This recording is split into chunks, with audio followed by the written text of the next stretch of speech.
Ever tried navigating a foreign city and found yourself accidentally offending a local? You're not alone. Imagine strolling through a bustling market. You smile and hand a merchant money with your left hand, only to receive a bewildered look. Or perhaps you're at a sacred site, snapping what you think is an innocent photo, but your pose is anything but respectful. These little mishaps are more common than you might think and can happen to anyone. Stay tuned as we dive into the top cultural no-goes that might save you from becoming a tourist meme. Imagine trying to enjoy a meal in India with your left hand and receiving bewildered stares. In many parts of India and the Middle East, the left hand is traditionally used for, let's say, less savory tasks. Hence, it's considered impolite to eat or greet someone with your left hand. Now, picture this. A left-handed tourist, let's call him Lefty Larry, arrives in Mumbai. Excited and hungry, he dives into a delicious plate of biryani using his left hand. The silence around the table is deafening. An elderly woman next to him gently whispers, "Use the right hand, dear." Larry, realizing his blunder, switches hands, but not without spilling some rice. It's a classic fish out of water moment, awkward yet amusing. This right-hand rule isn't just about tradition, it's deeply embedded in notions of cleanliness and respect.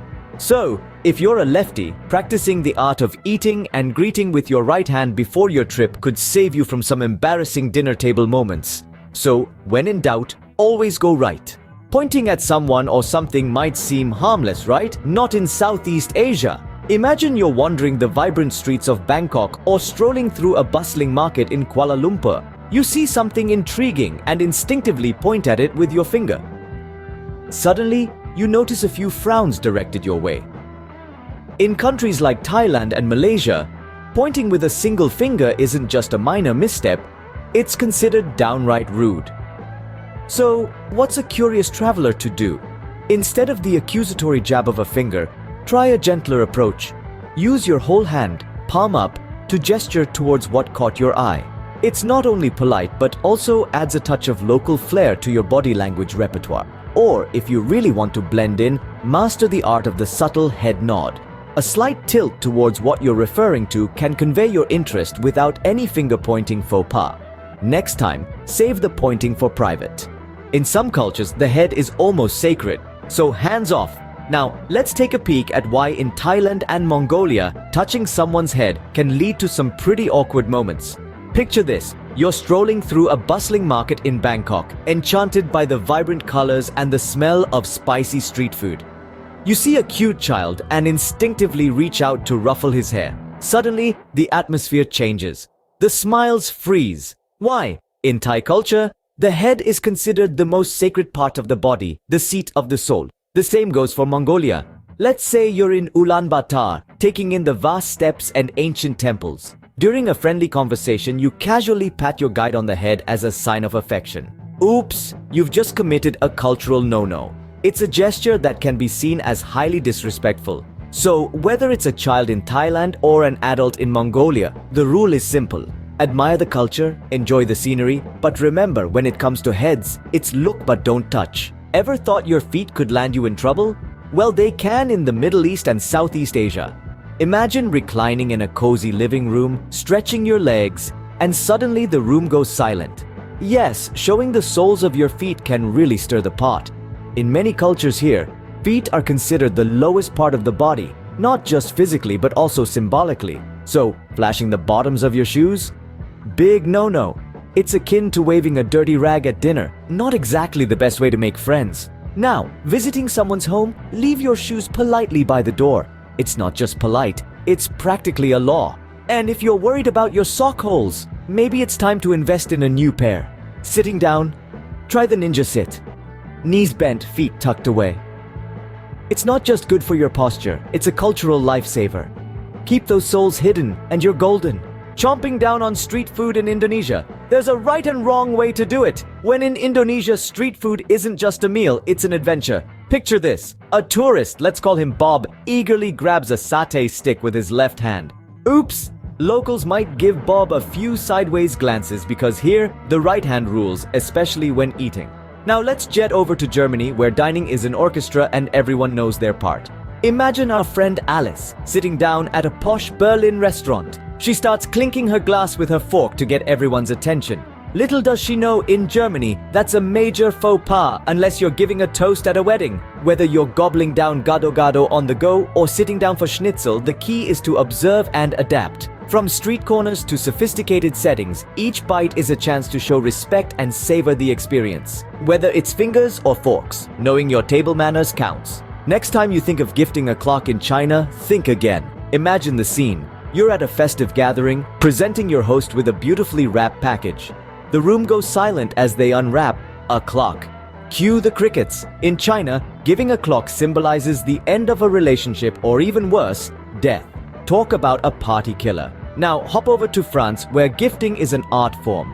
Here, giving something overly practical, like a blender, might earn you a raised eyebrow or a polite but puzzled "oh, merci." It's not just a gift, it's a message.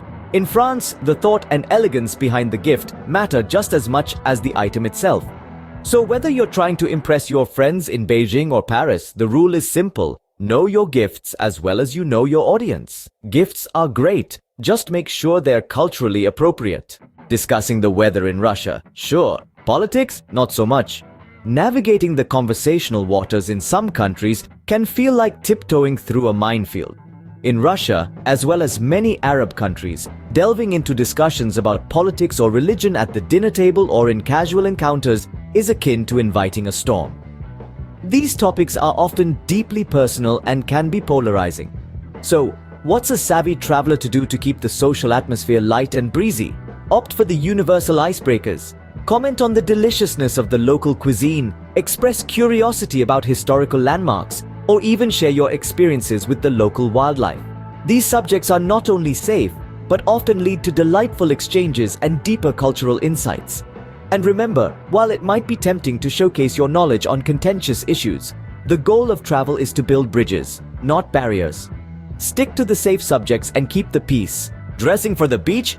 Great for Brazil, but not so much for a Thai temple. Imagine this. You're so excited for your Thai temple tour, you show up in flip-flops, shorts, and a tank top. But oh, the horror on the locals' faces. Turns out, those are considered too casual and disrespectful in many sacred places. Now, let's jet over to Brazil, where the sun is hot and the beaches are bustling.